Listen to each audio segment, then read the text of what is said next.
Every time I come back to Rogers City, the boonies, to pick apples, I stop with my granddaughter Kiana to admire the beauty of the valley. In part because I want to make sure that this wonderful land is still intact.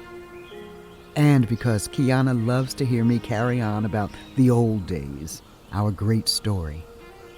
Which story?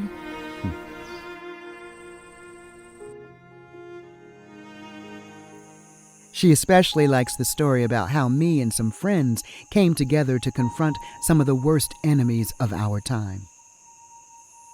Folks knew that these monsters were there around, just gaslighting us into believing that they were what our communities needed to be beautiful, thriving, and safe, lying in wait for us. Because they were so conniving, many people acted selfishly, and that was by design to keep us distracted and divided, fighting among ourselves. We didn't act with the urgency that was required, even though we had plenty of warnings that it wanted to seize something that was ours. Until one day we saw it coming, destroying everything in its path, taking away our freedom, our right to live in peace, stealing our right to fresh air.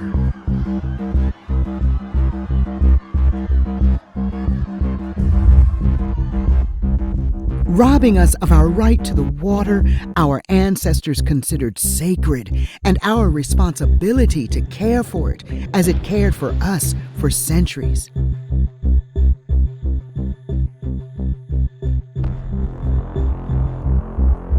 They were stealing the privilege to work our own land where we weren't given the chance to do it. Oh, our destiny seemed irreversible. All our communities from all across Michigan came together for what I call a justice jambalaya. My grandmother always told me that you have to listen when Mother Earth speaks because she's wise and she'll always know what to do. But it can't fight alone. She needs all of us to help. And for all of us to be completely certain that we can work as a Weedinokingdawag, mano a mano to change the world, our world, once and for all. With faith in the strength of nature, each other, and everything that surrounds it. Regardless of how powerless we sometimes feel or how big a challenge it is, with the help of Mother Nature and our love for one another, we overcame it.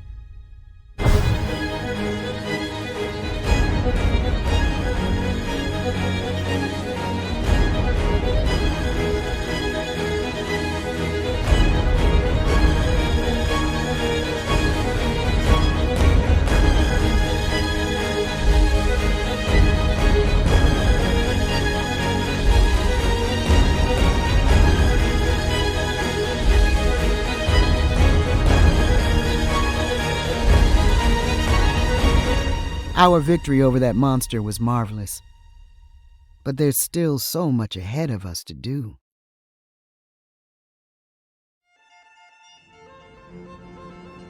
And rebuilding will be more difficult because it's a job we have to reclaim our democracy at every day. It took many years of insistence before our communities were finally involved in the decision-making. With a lot of hard work, we managed to get laws passed for the ethical, equitable, and responsible use of the land and its resources.